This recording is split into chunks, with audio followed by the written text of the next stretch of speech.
On va continuer sur la question, sinon la question et les sous-questions de la semaine dernière. Que le Seigneur nous bénisse. Amen. Amen. Tu peux projeter le fichier là pour ceux qui nous suivent. Je vais dire qu'ils vont prendre ça en cours. Donc, nous continuons sur le point de l'amour fraternel.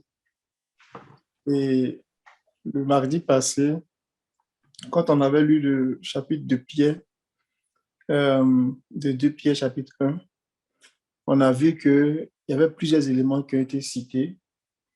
Et ça nous a fait comprendre que si on restait dans l'esprit dans lequel Pierre parlait, on pouvait voir une sorte c'est-à-dire qu'il y a une sorte de croissance, une sorte de maturité qu'on voit. Il dit de faire des efforts pour ajouter à la foi, qui est la porte d'entrée. Souvenez-vous que Paul a dit, il y a 3 choses qui demeurent, la foi, l'espérance et l'amour. L'amour est le plus grand. Et le témoignage de Pierre, il dit ce que Paul dit, mais il ajoute aussi d'autres choses. C'est-à-dire, Paul parle de la foi, Pierre parle de la foi, Paul parle de l'amour, Pierre parle de l'amour. Mais entre la foi et l'amour, qui est la charité, aussi, Pierre va donner plus de détails de ce qui va se passer.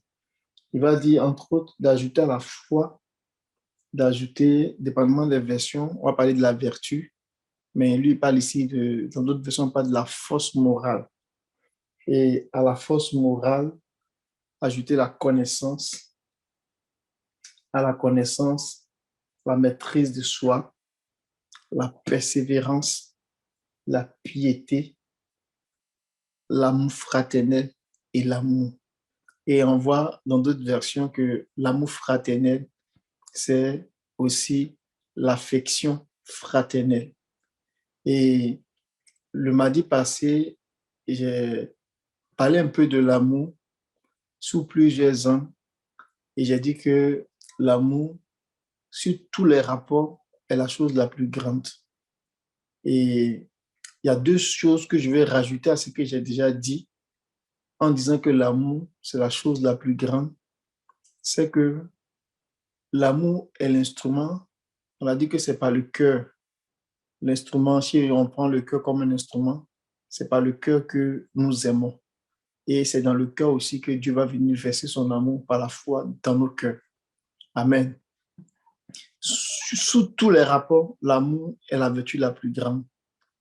Et il y en a beaucoup de raisons qui expliquent pourquoi l'amour est la vertu la plus grande. Je vais donner 2 autres encore aujourd'hui, avant de voir quelques caractéristiques de l'amour fraternel. L'amour est le plus grand, est la vertu la plus grande, entre autres parce que c'est l'amour, par l'amour que Dieu va juger le monde. Ça, c'est important à savoir. C'est-à-dire que quand on a lu dans le verset de 1 Corinthiens 13, je crois que c'était le dimanche, hein, je ne sais plus, lors d'un partage du frère Memel, on parlait de l'amour et on a vu qu'on pouvait manifester beaucoup de dons. On pouvait manifester beaucoup des dons de la grâce. Mais si on n'a pas la charité, si on n'a pas l'amour, on est à côté. Pourquoi? Parce que dans tout ce qu'on peut manifester, Dieu a choisi l'amour qui est comme la pierre de fête, qui est comme le couronnement là, comme étant l'instrument de mesure. Dieu est trop sage. Parce que s'il prend la foi comme instrument de mesure et qu'il y a d'autres choses qui sont plus grandes que la foi, ça ne fonctionne pas. S'il prend la connaissance comme instrument de mesure et qu'il y a d'autres choses qui sont plus grandes que la connaissance, ça ne marche pas. Mais Dieu a choisi un instrument qui est au-dessus de tout pour que cet instrument-là soit vraiment la norme. Ça fait que quand quelqu'un atteint ce niveau-là, qui manifeste pleinement cette vertu-là, il n'y a pas de raison qu'on puisse lui reprocher quelque chose. Il a réalisé la beauté morale. Regardons par exemple dans Matthieu 25, là, lorsqu'on parlait un peu de, on racontait un peu le jugement, à partir du verset, on va lire par exemple le disons le verset, je ne veux pas que ce soit trop long, prenons le verset 41 au verset 44, 45 même. Puis il se tournera vers ceux qui seront à sa gauche. Retirez-vous loin de moi, vous que Dieu a maudit, et allez dans le feu éternel préparé pour le diable et ses anges. Car j'ai souffert de la faim et vous ne m'avez rien donné à manger. J'ai eu soif et vous ne m'avez rien donné à boire. J'étais un étranger et vous ne m'avez pas accueilli chez vous. J'étais nu et vous ne m'avez pas donné de vêtements. J'étais malade et en prison et vous n'avez pas pris soin de moi. Alors ils lui demanderont à leur tour, mais Seigneur, quand quand avons-nous vu souffrant de la faim ou de la soif? Quand avons-nous vu étranger, nu, malade ou en prison? Et avons-nous négligé de te rendre service? Alors il leur répondra, vraiment, je vous l'assure, chaque fois que vous n'avez pas fait cela au moindre de ceux que voici, c'est à moi que vous avez manqué de le faire. Et le verset 46 pour fermer. Et ils s'en iront au châtiment éternel, tandis que les justes entreront dans la vie éternelle. Amen. Vous voyez, dans tout ce qui est dit ici, là, quand on lit de Matthieu 25, ça nous parle du jugement, une image du jugement éternel. Et les gens qui sont condamnés, on voit que c'est sur la base de l'amour. On demande quelles sont les actions d'amour qu'ils ont posées. Et il dit que comme vous n'avez pas fait cela, vous n'avez pas, on vous a mesuré, on vous a pas trouvé digne. Mais ce qui est curieux là-dedans, enfin ce qui est curieux, si on voit, il n'y a pas du style qui n'a pas eu la foi. Il n'y a pas du style qui n'a pas manifesté des dons de tel ou de tel, tu n'as pas prophétisé, c'est pas ça. Ce sont les éléments qui sont liés à l'amour qui sont présentés. C'est pour cela que Jacques, on l'a lu la semaine passée, quand il parlait de ça, il a dit que, tu peux voir dans Jacques, chapitre 2, verset 12, verset 13.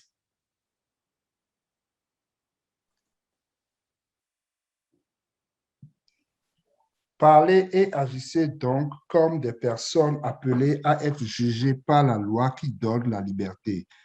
Dieu jugera sans pitié celui qui n'a témoigné aucune pitié aux autres, mais la pitié triomphe du jugement. Amen.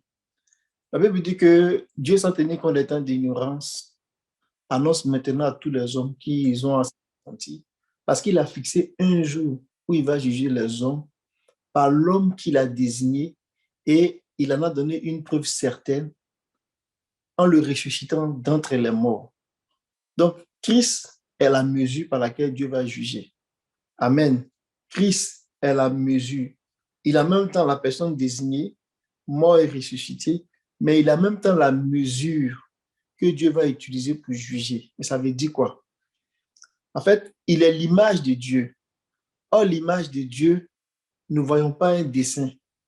Voyons le caractère manifesté de Dieu.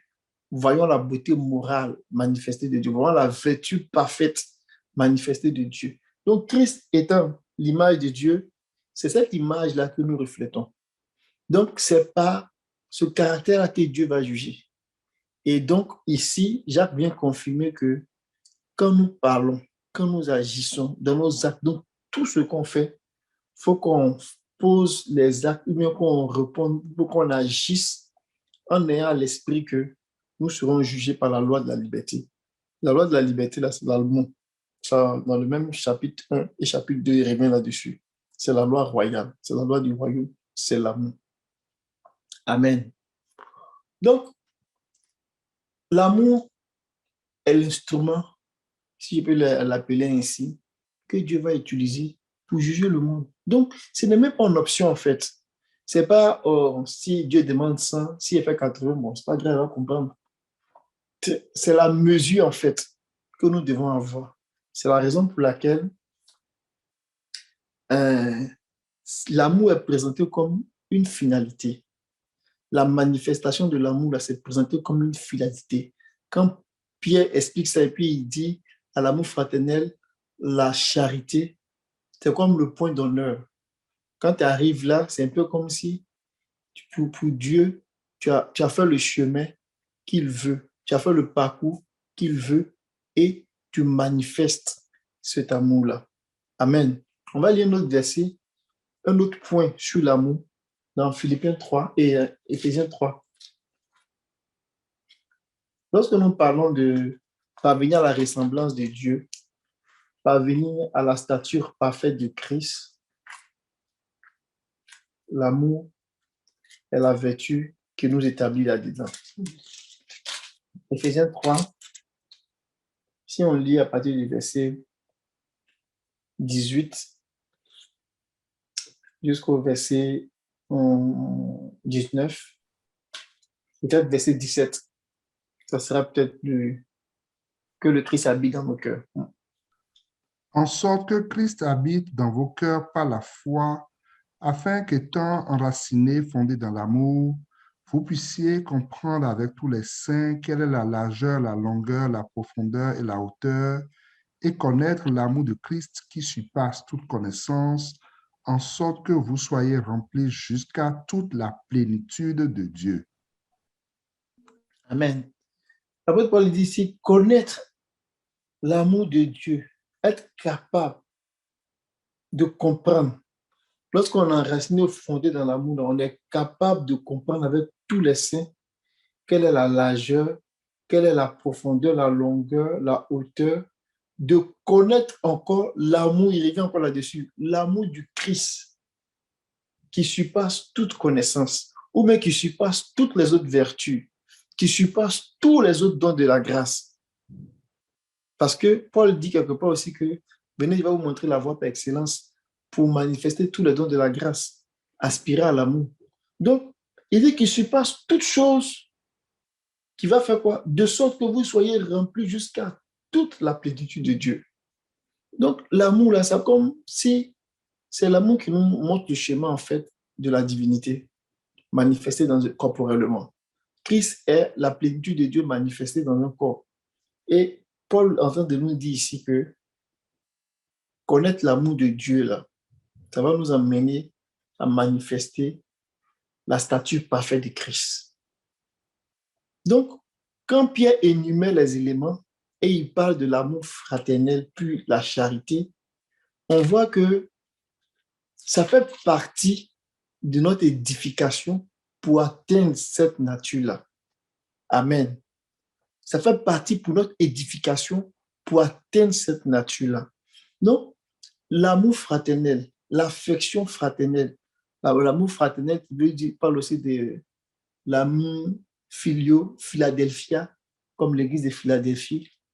C'est cet amour-là que j'avais qualifié la dernière fois de l'amour sacrificiel.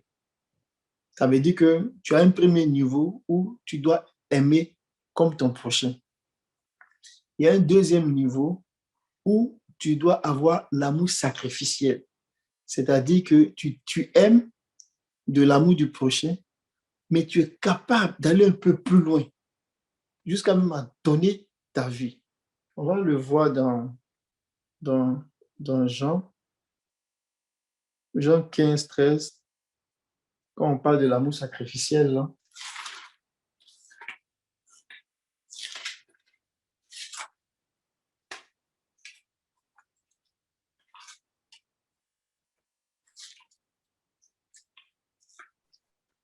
Jean 15, verset 13. Il n'y a pas de plus grand amour que de donner sa vie pour ses amis. Amen. Cette dimension de l'amour où on fait des sacrifices, là, c'est l'amour fraternel. C'est l'affection fraternelle. Donc, l'amour, là, voyons un spectre. Ça veut dire que, voyons une bande. Tu as l'amour du prochain, tu as l'amour sacrificiel, qui est un peu plus grand, et puis tu as l'amour suprême, l'amour que tu manifestes pour Dieu. Donc, quand celui que tu vois ton prochain, tu n'es pas capable de l'aimer, il faut être sûr que tu n'as pas encore atteint l'amour sacrificiel. Et puis, il faut être sûr que tu es en deçà de l'amour de Dieu. Dieu est sage. Donc, il dit qu'il ne faut pas qu'on se contente de dire qu'on aime Dieu si les éléments qu'il nous a donnés pour apprécier l'aspect, on va dire, palpable de l'amour n'est pas capable. Jean dit que si on dit qu'on aime Dieu et puis notre frère qu'on voit, on ne l'aime pas, il ne faut pas qu'on se trompe. C'est sûr qu'on n'aime pas Dieu, comme Dieu veut qu'on l'aime. Donc, on a l'amour du prochain, on a l'amour sacrificiel, l'amour des frères, l'amour fraternel, on a l'amour suprême.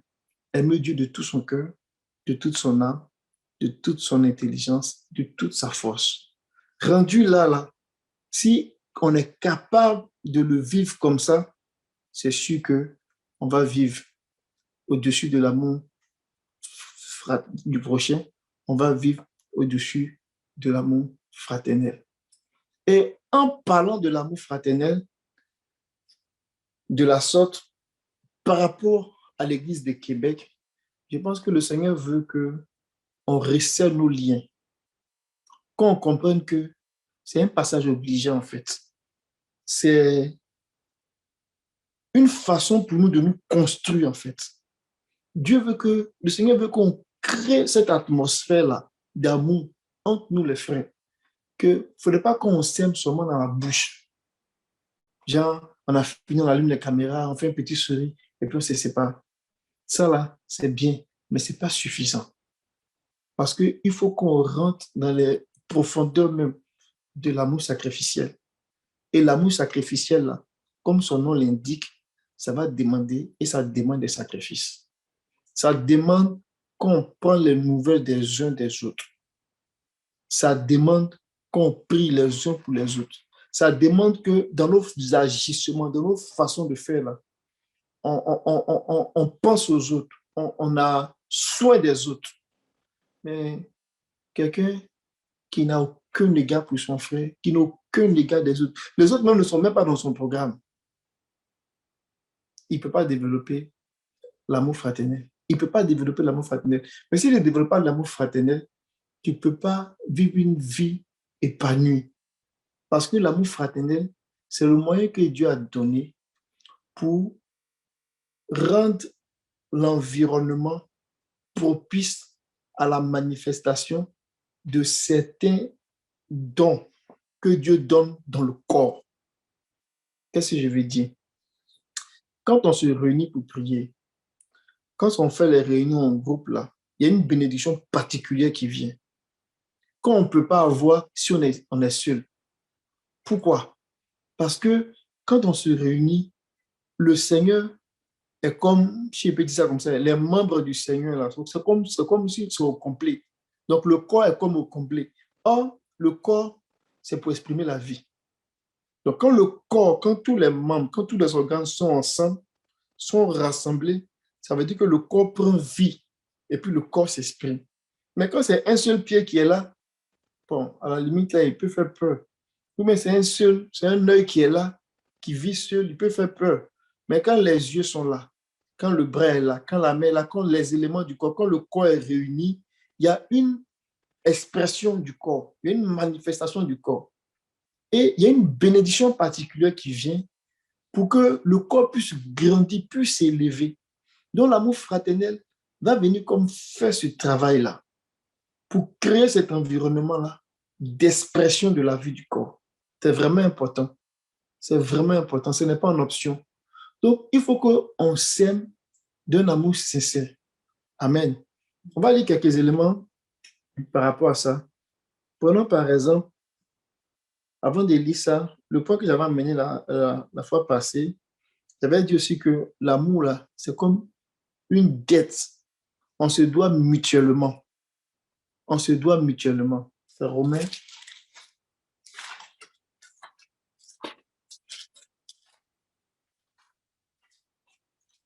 Romains 13. C'est quand on dit dette, là, on comprend. Quand on dit tu dois à la banque, là, tu sais ce que c'est.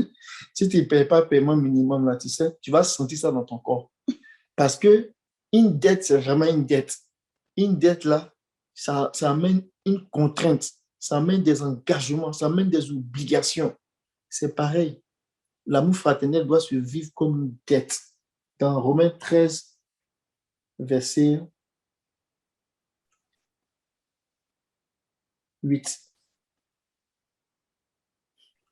Ne devez rien à personne si ce n'est de vous aimer les uns les autres, car celui qui aime les autres a accompli la loi. Amen. Ne devez rien à personne si ce n'est de vous aimer les uns les autres. Donc, physiquement, on peut ne pas devoir quelque chose, de l'argent ou bien des engagements moraux, quoi que ce soit là. Mais pour ce qui est de l'amour là, c'est une dette. J'ai une dette envers Mémel au regard de l'amour. Et Mémel a une dette envers moi au regard de l'amour. Le Seigneur a voulu que je sois comme ça pour qu'on dépende les uns des autres, pour qu'il n'y ait pas un esprit de supériorité au milieu de l'assemblée. Et pour que cette communion qui s'établisse là, qui s'établit, favorise la manifestation des dons de l'esprit, pour que l'Église puisse grandir. Donc, nous devons vraiment, les uns les autres, là, de nous aimer. Il dit que c'est à ceci que les gens du monde vont comprendre qu'on est vraiment des gens qui lui appartiennent. On est vraiment ses disciples. Donc, regardons par exemple dans Romains 12.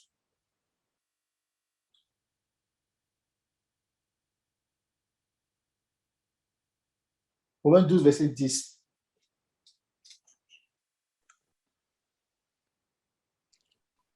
Par amour fraternel, soyez pleins d'affection les uns pour les autres, par honneur, usez de prévenance réciproque.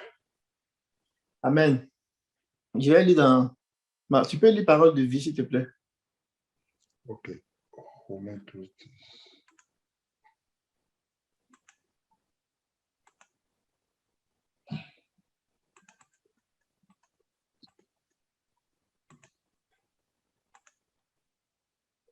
Romains 12, verset 10.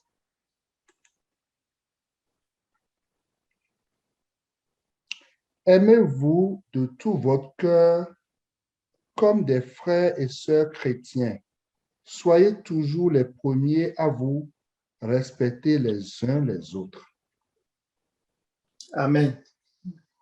Aimez-vous de tout votre cœur. Dans d'autres versions, on dit aimez-vous mutuellement. On dit aimez-vous d'une affection fraternelle. Il dit, quant à l'affection fraternelle, soyez plein de tendresse. Comme si on avait affaire même à un couple. Soyez plein de tendresse les uns avec les autres. Et il dit, soyez les premiers à honorer les autres. L'amour fraternel, tu ne vois pas ton propre intérêt. Parce que c'est l'amour de communion. C'est l'amour de communion, l'amour dans le groupe, l'amour entre frères. Quand l'amour fraternel nous anime, on est plein de tendresse. Tu es sensible à la préoccupation de l'autre. Tu es sensible aux problèmes de l'autre. Tu ne peux pas dire que toi, tu as fini ton exercice, l'autre n'a qu'à se débrouiller. Toi, tu as souffert, lui aussi, il faut qu'il souffre. Non. On est plein de tendresse. On est capable de comprendre l'autre dans sa faiblesse et de lui venir en aide. On est vraiment attentionné. Donc, l'amour fraternel, c'est vraiment fondamental pour l'Église. Parce que la personne qui est en face de nous, là, on ne voit pas la personne comme une simple personne, mais on voit comme une partie de nous-mêmes. Parce que nous-mêmes, on est Christ. Et la personne qui est en face de nous est Christ. Et Christ, nous formons le corps Christ. Et nous manifestons cette vie de Christ là pour que le corps se manifeste. Donc, il dit, pour ce qui concerne l'amour fraternel, là, Soyons pleins de tendresse les uns avec les autres. Amen. Tendresse entre nous. Ça ne veut pas dire le péché. On va regarder ça tantôt. Ça ne veut pas dire, comme le frère Alain a dit ça, on va avoir un frère qui a beaucoup de tendresse avec une sœur. Ou bien une sœur qui a beaucoup de tendresse avec un frère. Ah, c'est l'amour fraternel. Justement, c'est l'amour fraternel. Mais l'amour fraternel, lui-même, là, il hait le mal, il aime le péché. Donc, c'est un amour qui est sincère. C'est l'amour fraternel, là. C'est un amour qui est pur. Il est plein de tendresse et il est toujours prêt à honorer les autres. Il évite les coups bas. Il évite d'éteindre les pièges aux autres. Et puis, bon, c'est lui, on va toujours voir. C'est lui, on va toujours... Non, c'est que celui-là n'est pas animé du bon amour. Quand tu as l'amour fraternel, là, tu t'arranges même pour que les autres soient honorés. C'est ça qu'il dit. Il dit, soyez les premiers à honorer les autres. C'est merveilleux. Ça, l'esprit du monde ne peut pas faire ça. Le monde, ils vont poser un acte pour qu'on parle d'eux, pour qu'on dise que c'est eux qui ont fait. Mais dans la loi du royaume, là, quand tu manifestes l'amour fraternel, l'esprit veut que tu sois toujours le premier à honorer les autres. Alors que le Seigneur nous donne de comprendre ces choses-là et surtout de les vivre. Amen. On va regarder un autre point. Il y a 3 points, puis je vais m'arrêter. On va regarder un point de l'amour fraternel. Regardez l'amour dans Hébreu 13, verset 1. Il va parler de l'hospitalité. Amen. Hébreux 13, verset 1. Persévérez dans l'amour fraternel. Je continue. Tu peux continuer, s'il te plaît. N'oubliez pas l'hospitalité, car en l'exerçant, quelques-uns ont logé des anges sans le savoir. Donc, Souvenez-vous vas-y.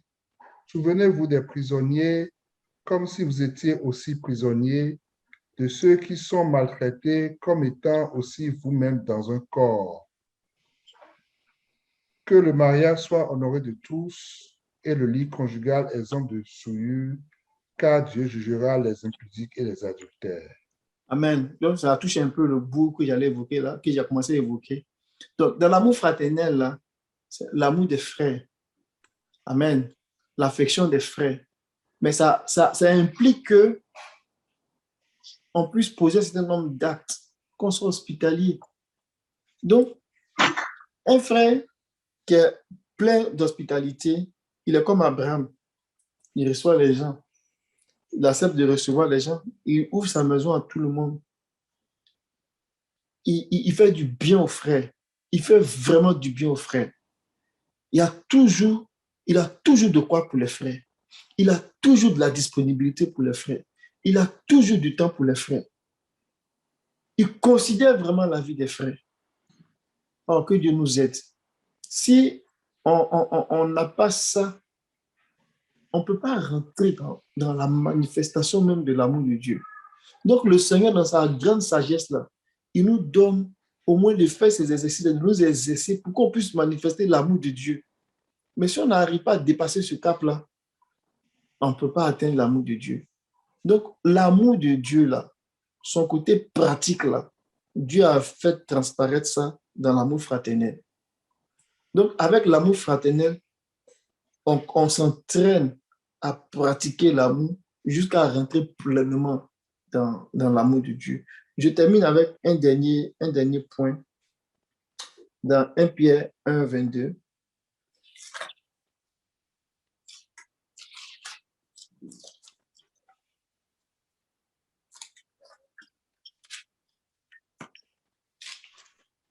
Ayant purifié vos âmes en obéissant à la vérité pour avoir un amour fraternel sincère, aimez-vous ardemment les uns les autres de tout votre cœur. Amen.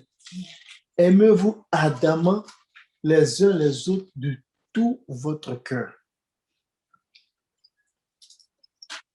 Ayant purifié ayant purifié votre cœur. Amen. Donc, on voit que dans la manifestation de l'amour fraternel, s'il n'y a pas la sincérité, s'il n'y a pas la pureté, on ne pourra pas manifester l'amour fraternel comme il faut. Comme vous êtes purifiés par l'obéissance à la vérité en vue d'une affection fraternelle. L'affection fraternelle, là, pour pouvoir la vivre de façon sincère, il faut que le péché soit autour de nous. Parce que si tu ne peux pas aimer ton frère et puis tu as des arrière-pensées, tu dis que tu l'aimes, mais dans ta tête, là, tu as des arrière-pensées, ou bien tu es prêt à accepter le péché, tu es prêt à accepter le mensonge, tu n'es pas clair dans tes affaires, tu es toujours envieux, ou bien tu es toujours, genre, tu as des partis pris, ou bien tu as toujours un petit arrière-plan de quelqu'un qui trompe, ou bien de quelqu'un qui n'est pas clair. Quand tu fais quelque chose, tu as toujours des arrière-pensées pour dire, ah, ça là, s'il fait comme ça, je pense que pour moi, on va sortir dedans, je pense que je vais la voir, mais je vais le piéger, ou bien telle affaire va me donner une opportunité, et puis tu poses ton acte comme si tu le faisais de bon cœur, mais en réalité, tu as un calcul en arrière. L'amour fraternel, là, quand tu arrives là-bas, pour qu'il se manifeste dans la pureté, il faut que tu t'éloignes du mal, il faut que tu t'éloignes du péché. Il faut que ton esprit, il faut que ton cœur soit pur. Regardez cette image-là. Et je termine sur cette image, quand on lit par exemple Jean, regardez 1 Jean, 1 Jean 11, là, qu'on avait lu le mardi passé, il parlait de l'amour fraternel. Jean parlait de l'amour fraternel, mais regardez ce qu'il allait citer. Il dit, voici le message, à partir du verset 11, 1 Jean 3, 11, il dit, voici le message que nous avons entendu dès le commencement. Aimons-nous les uns avec les autres. Et il commence au verset 12 en disant, ne faisons pas comme Caïn, qui était du mauvais, qui tua son frère. Mais c'est quand même, je trouve que la comparaison est trop forte. Quand on connaît l'histoire de Caïn, il a quand même tué Abel, son frère. Il dit, ne faites pas comme Caïn, comme s'il y a une possibilité de faire comme Caïn. Mais quand on retourne dans Genèse, chapitre 4, et on lit l'histoire de ces deux frères-là, on se rend compte que, on va lire Genèse 4, 4, pour bien comprendre cette image-là. On se rend compte que ce que Dieu reprochait à Caïn, là, ce n'était pas son offrande. Ce n'est pas parce qu'il a donné du fruit de la terre. Et ce n'est pas seulement parce qu'il n'a pas donné les prémices de la terre. Tu peux faire la lecture, s'il te plaît. Genèse 4, verset 4. Verset 4. Et Abel, de son côté, en fit une des premiers-nés de son troupeau et de leur graisse. L'Éternel porta un regard favorable sur Abel et sur son offrande. Continue, s'il te plaît, jusqu'au verset 7. Mais il ne porta pas un regard favorable sur Caïn et sur son offrande. Caïn fut très irrité et son visage fut abattu. Et l'Éternel dit à Caïn, « Pourquoi es-tu irrité et pourquoi ton visage est-il abattu? Certainement, si tu agis bien, tu relèveras ton visage, et si tu agis mal, le péché se couche à la porte et ses désirs se portent vers toi. Mais toi, domine sur lui. » Amen. Tu peux lire français courant sur le verset 7.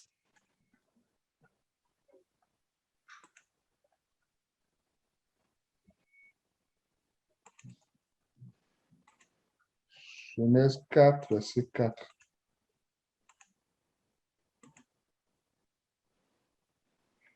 Abel, de son côté, verset 7 seulement. Verset 7.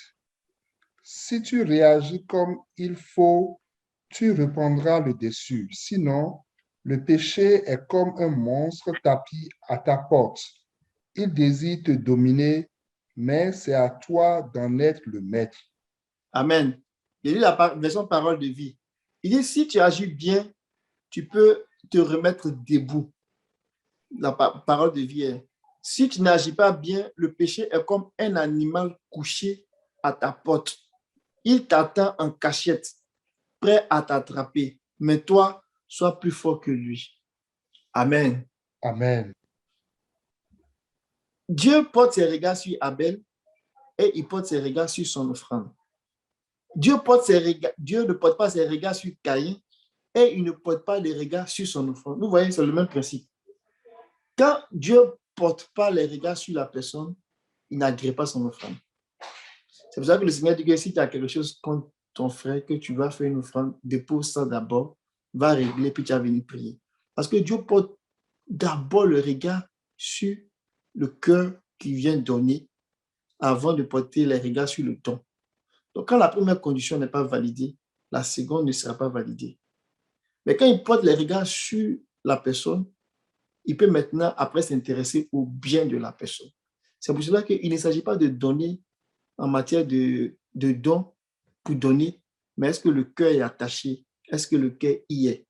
Quand le cœur n'y est pas, tu donnes, mais Dieu ne porte pas son regard là-dessus. Donc, il ne dit pas à Caïn que je n'ai pas porté les regards sur ton offrande parce que tu as fait ceci ou tu as fait cela. Il dit à Caïn, c'est parce que tu agis mal, que c'est le péché. C'est le péché là qui est ton problème. C'est pour cela que ta vie là ne me plaît pas. Ce que tu me donnes là, ça ne m'intéresse pas. Mais Caïn vivait avec son frère Abel. On va dire que c'est deux types de croyants, si je peux dire ça comme ça, deux types d'enfants de la même famille. On dit que chaque année, dans la version française, comme on dit, à la fin de l'année, ils sont allés pour offrir. C'est comme si c'était des adorateurs de Dieu. Mais il y avait un qui a fait selon Dieu et puis un autre qui n'a pas fait selon Dieu. Donc, on voit que par la suite, Caïn a tué son frère parce que son cœur était mauvais et il était jaloux. Donc, le péché étant là, ça ne pouvait pas créer un bon environnement fraternel. C'est le point que je vais amener. Si le péché est au milieu de nous, là, ça va venir comme agir sur notre communion fraternelle. Aujourd'hui, le Seigneur nous fait grâce de parler de ce sujet-là. Il y a plusieurs axes là-dedans. Il y a la générosité du cœur, il y a les gestes qu'on peut poser, mais un des points fondamentaux, c'est le péché. Si on vit dans le péché, ça va affecter notre amour fraternel. Ça va affecter l'environnement, notre communion. Pourquoi? Parce que ça va créer des conditions de malice, d'amertume, de murmure. Et ça va faire que les bénédictions qu'on doit recevoir en groupe là ne seront pas notre lot. Et c'est pour cela que c'est important. Alors qu'on a les yeux fixés sur la communion fraternelle, il faut qu'on ait les yeux fixés sur la purification de notre cœur. Sinon, on peut finir comme Caïn, poser des gestes malsains où on va commencer à haïr les autres frères. Lui, même, il pense qu'il est le plus spirituel. Quand il prie, on ne peut même pas respirer ici. Ça commence à susciter des idées, des pensées, et ça fait que ça pourrit notre environnement. Donc, je voulais, par ces quelques mots-là, nous encourager à l'amour fraternel et en ayant en tête que c'est quelque chose qui est nécessaire pour atteindre l'amour. Mais il faut qu'on puisse vivre l'amour fraternel comme Dieu le veut.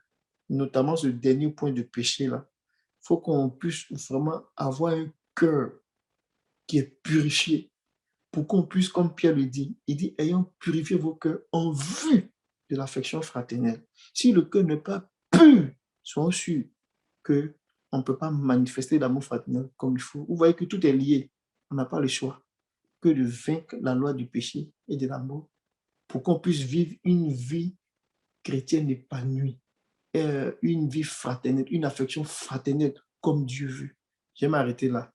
Pardonnez-moi, j'ai pris beaucoup de temps, mais je voulais vraiment que ces éléments-là soient vraiment partagés ensemble et que le Seigneur nous aide. Amen. Amen. Moi, tu pouvais continuer. Hein? Que le Seigneur te bénisse. Amen. Donc, nous bénissons vraiment le Seigneur pour ces paroles de grâce, ces paroles fortes qui viennent nous enseigner vraiment que nous devons vivre dans l'amour. Nous devons manifester l'amour les uns pour les autres. Nous avons entendu des mots comme l'affection des frères, la tendresse. l'hospitalité, avoir du temps pour les autres, considérer la vie des autres. Le frère aussi a parlé, nous enseigné que l'amour des frères nous conduit à l'amour de Dieu. Donc, l'amour des frères, c'est un préalable pour parvenir à l'amour de Dieu, au couronnement. Amen. Donc, il a parlé aussi euh, du côté pratique, donc l'amour des frères est le côté pratique, en fait, de l'amour de Dieu.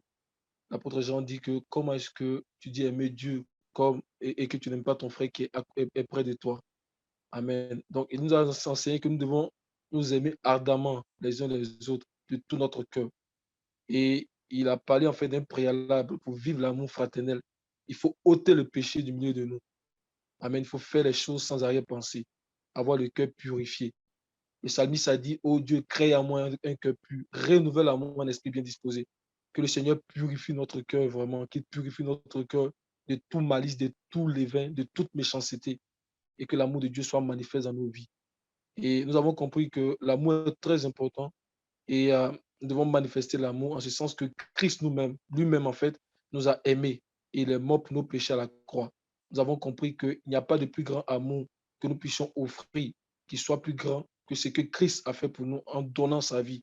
Il a effacé nos dettes. Alléluia, il a effacé nos dettes. Et nous aussi, nous devons pardonner. Nous devons aussi, je vais dire, pardonner nos frères. Le Seigneur dit dans Matthieu chapitre 6, verset 14, si vous pardonnez aux hommes leurs offenses, votre Père céleste vous pardonnera aussi. Mais si vous ne pardonnez pas aux hommes, votre Père ne vous pardonnera pas non plus vos offenses. Et nous avons compris que l'amour est la mesure avec laquelle Dieu nous mesure. C'est avec l'amour vraiment qu'il va mesurer lors du jugement. Parce qu'il a dit ici que même si vous ne pardonnez pas aux hommes, votre Père ne vous pardonnera non plus vos offenses.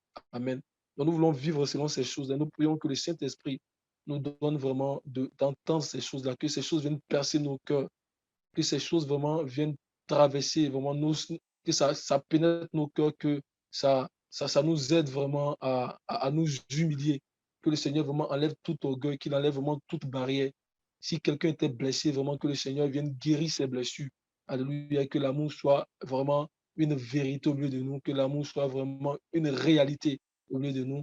L'apôtre Jean a dit de ne pas aimer seulement en parole, mais d'aimer selon la vérité, d'aimer vraiment dans la pratique. Amen. Nous bénissons vraiment le Seigneur pour toutes ces paroles de grâce. Et je pense que c'est le Seigneur lui-même qui a parlé à travers son serviteur. Amen. Donc, je vais encore déposer le micro.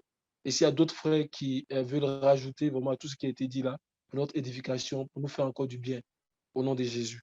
Amen. J'aurais un petit ajout à faire sur ce qui a été dit. On va prendre le livre de 1 Samuel, le chapitre 18, à partir du verset 1. En fait, je voulais parler de l'histoire de David avec Jonathan, qui pour moi, en fait, est une matérialisation de la manifestation de l'amour. Oui, tu peux lire le chapitre 18 à partir du verset 1. David avait achevé de parler à Saül. Et dès lors, l'âme de Jonathan fut attachée à l'âme de David, et Jonathan l'aima comme son âme. Ce même jour, Saül retint David et ne le laissa pas retourner dans la maison de son père. Jonathan fit alliance avec David parce qu'il l'aimait comme son âme. Il ôta le manteau qu'il portait pour le donner à David, et il lui donna ses vêtements, même son épée, son arc et sa ceinture. David allait et réussissait partout où l'envoyait Saül. Il fut mis par Saül à la tête des gens de guerre et il plaisait à tout le peuple, même aux serviteurs de Saül. Amen. Donc, vraiment, pour emboîter le pas à ce que notre frère Alain vient de dire, c'est que, et puis pour faire suite aussi à ce qu'il avait dit la semaine dernière, l'amour de Dieu est la base, le fondement en fait de toute chose et c'est lui qui est l'amour suprême. La Bible dit dans le livre de 1 Jean, le chapitre 4, que on ne peut pas dire qu'on aime Dieu si on n'aime pas vraiment notre prochain qui vit à côté de nous parce que en réalité, celui qui n'aime pas n'a pas connu Dieu. Ce qu'on sait de Dieu, c'est que Dieu est amour. Et donc, l'amour en lui-même, là, dans sa manifestation réelle, se révèle en fait dans l'amour manifeste de Dieu, l'amour que Dieu nous manifeste et l'amour que nous manifestons à l'endroit de Dieu, notre Père. Quand nous lisons ce passage de 1 Samuel, le chapitre 18, on voit que Saül et Jonathan ne sont pas de la même famille.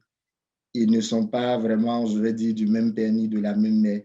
Mais la Bible dit que le même jour que David s'est retrouvé dans la même maison que Jonathan, l'âme de Jonathan s'est attachée en fait à l'âme de David. Il l'a aimé comme il a aimé son âme. Donc, à la base, en fait, pour manifester l'amour, là, c'est d'abord notre cœur, la disposition de notre cœur. Je serais comme en train de répéter certaines choses, mais je voudrais vraiment m'appuyer sur ce passage-là pour révéler en fait comment l'amour se manifeste au milieu des enfants de Dieu. Il faudrait que premièrement notre âme soit attachée à l'âme de notre frère.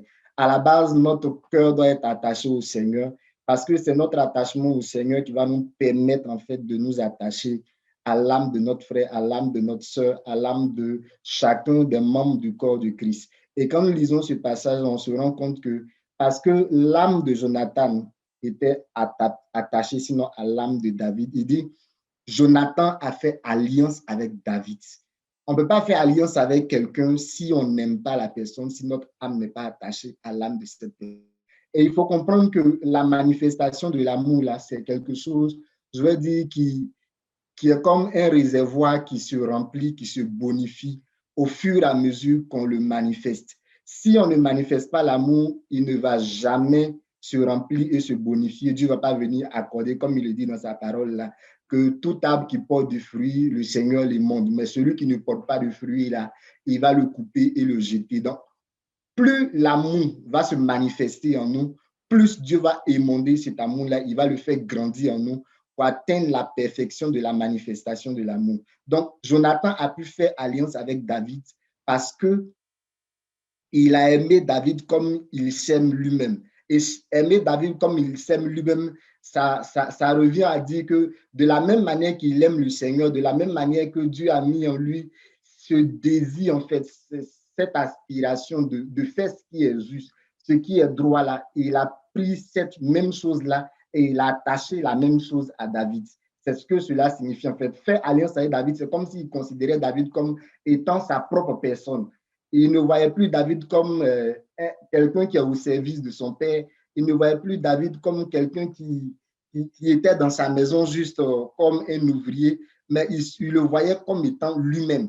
Et quand cet amour-là se manifeste, il est possible pour lui de prendre ce qui lui appartient et de donner à David. La Bible dit, à partir du verset 4 là, qu'il a ôté son manteau et il a donné ce manteau qu'il portait. Ce n'est pas du genre un manteau qui était juste à côté en fait. C'est le manteau que lui-même il portait, il l'a enlevé. Une manière de dire, ce qui m'appartient, David, t'appartient. Ce qui est de moi, David, est également de toi. Et il a donné ses vêtements également, il a donné son épée, il a donné sa ceinture à David, comme s'il se dépouillait pour David. Comme notre frère Alain le disait tout à l'heure, il y a en fait les gestes qui accompagnent en fait l'amour. Ce n'est pas le geste qui est la manifestation de l'amour. Le geste ne vient que confirmer ce qui est dans le cœur. C'est pour cela que c'est parce que l'âme de Jonathan était attachée à l'âme de David qu'il a pu le faire aussi simplement sans toute autre forme de, je veux dire, de procès ou toute autre forme de justice ou bien de quelque chose qui devait être fait, en tout cas toute forme de procès, c'est la bonne phrase. Donc, il a fait parce que premièrement, son âme était attachée à l'âme de David. Et quand on lit à la suite de ce passage-là, parce qu'il avait déjà attaché sa vie à David, il était prêt à supporter tout ce qu'il faut pour David. Il était prêt, comme on l'a lu tout à l'heure, à user de prévenance réciproque envers David. Il était prêt à s'engager en fait pour la vie de David. Donc, cet amour-là, je prie le Seigneur qu'il me le donne, qu'il le donne à chacun d'entre nous, de sorte que notre âme soit attachée à l'âme de notre frère, parce que nous cherchons tous la même chose. C'est la manifestation de la plénitude de Dieu en nous. Et la manifestation de la plénitude de Dieu en nous ne peut arriver que si l'amour de Dieu habite en nous. Tout ce qu'on lit dans les Saintes Écritures, là, c'est la révélation de l'amour de Dieu. Ce n'est rien d'autre. Depuis la Genèse jusqu'à l'Apocalypse, là, c'est la révélation de l'amour de Dieu. Et comme la Bible le dit dans 1 Corinthiens, le chapitre 13, verset 13, là, la plus grande de toutes les choses, là, c'est l'amour. On va continuer la lecture de ce passage à partir du verset 6. Comme il revenait lors du retour de David après qu'il eut tué le Philistin, les femmes sortirent de toutes les villes d'Israël au-devant du roi Saül en chantant et en dansant au son des tambourins et des triangles et en poussant des cris de joie. Les femmes qui chantaient se répondaient les unes aux autres et disaient: Saül a frappé ses 1000 et David ses 10 000. Saül fut très irrité et cela lui déplut. Il dit: On en donne 10 000 à David et c'est à moi que l'on donne les 1000. Il ne lui manque plus que la royauté.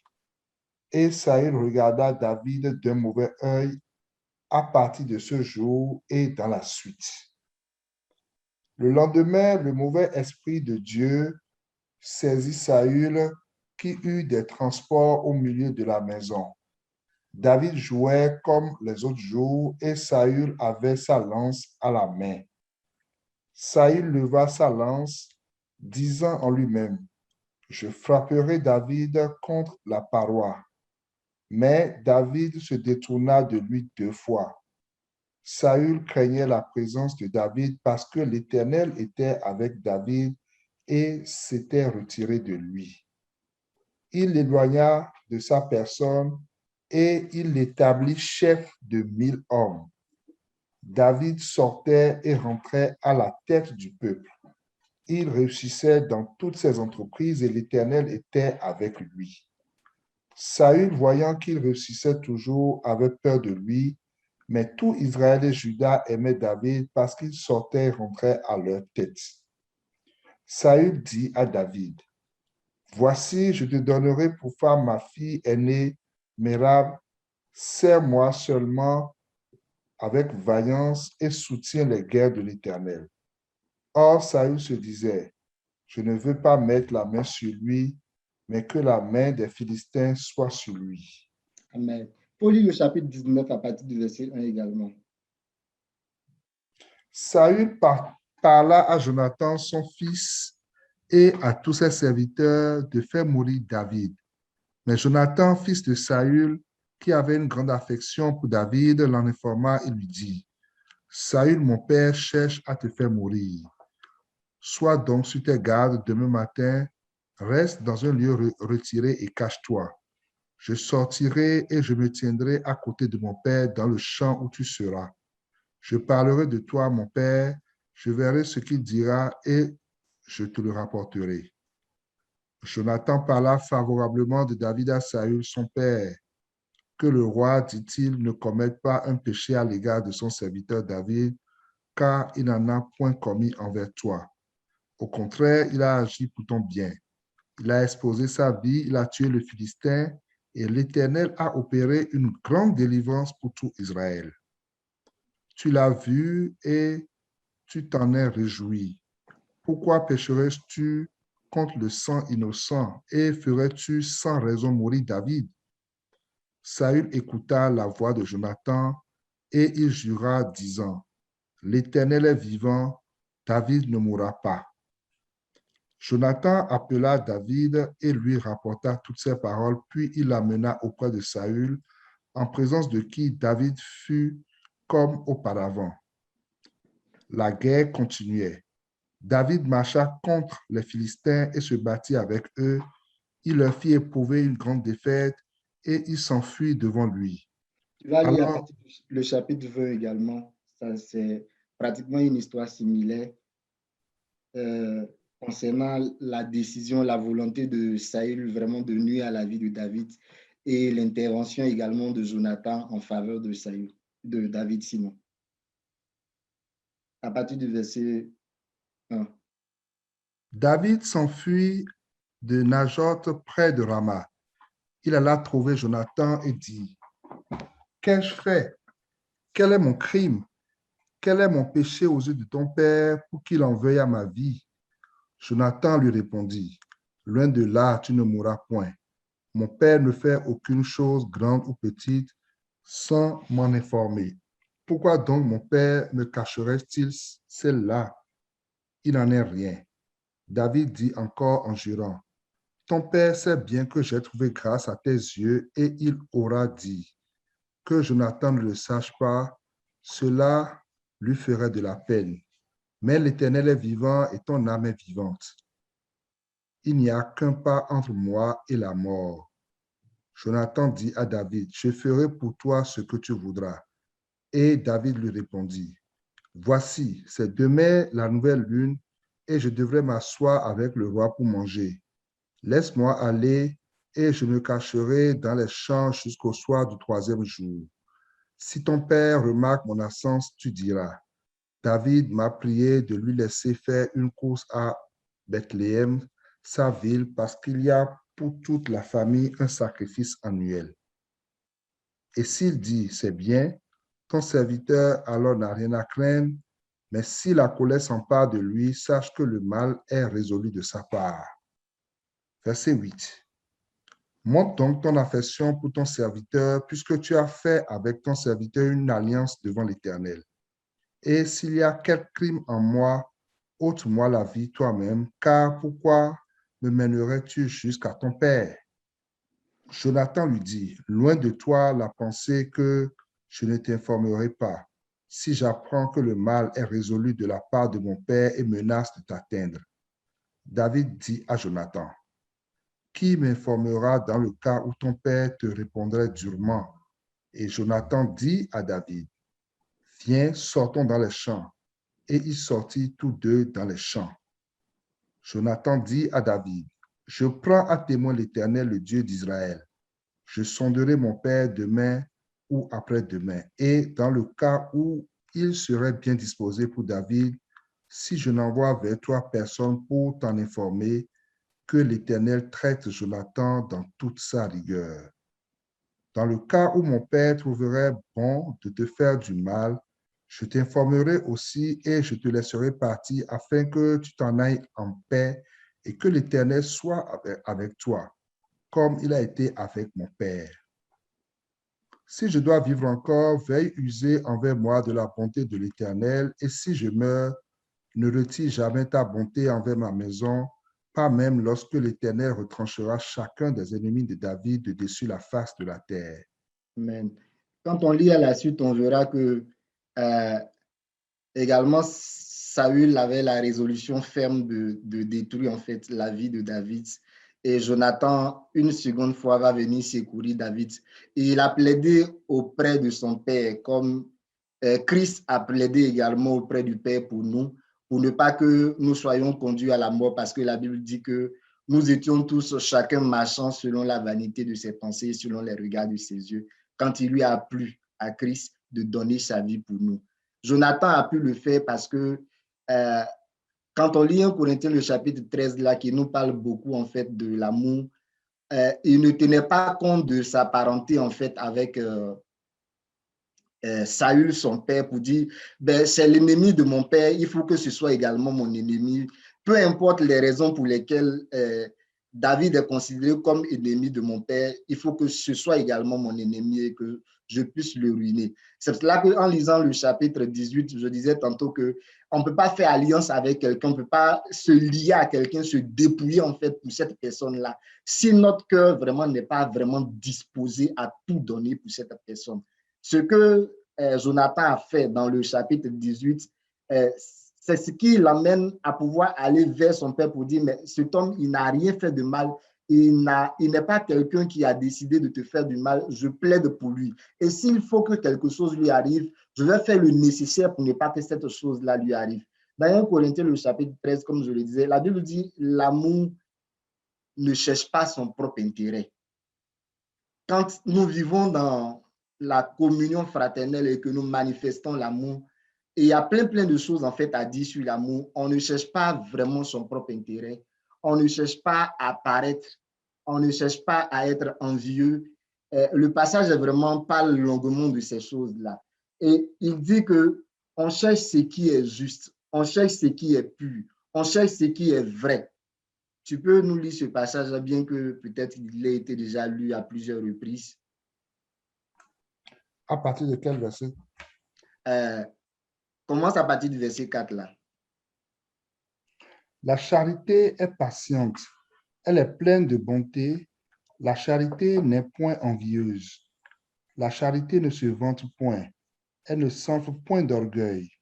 Elle ne fait rien de malhonnête. Elle ne cherche point son intérêt. Elle ne s'irrite point, elle ne soupçonne point le mal. Elle ne se réjouit point de l'injustice, mais elle se réjouit de la vérité. Elle excuse tout, elle croit tout, elle espère tout, elle supporte tout. La charité ne périt jamais. Les prophéties prendront fin, les langues cesseront, la connaissance disparaîtra, car nous connaissons en partie et nous prophétisons en partie. Mais quand ce qui est parfait sera venu, ce qui est partiel disparaîtra. Lorsque j'étais enfant, je parlais comme un enfant, je pensais comme un enfant, je raisonnais comme un enfant. Lorsque je suis devenu homme, j'ai fait disparaître ce qui était de l'enfant. Aujourd'hui, nous voyons au moyen d'un miroir d'une manière obscure, mais alors nous verrons face à face. Aujourd'hui, je connais en partie, mais alors je connaîtrai comme j'ai été connu. Verset 13. Maintenant donc, de ces trois choses demeurent la foi, l'espérance, la charité, mais la plus grande de ces choses, c'est la charité. Donc, quand on lit ce passage, on voit clairement que, en fait, il y a un travail à faire, à demander en fait au Seigneur et à nous regarder nous-mêmes, en fait, comme face à un miroir. Moi, je prends ce passage-là comme un miroir, en fait, dans la manifestation de l'amour dont le Seigneur parle.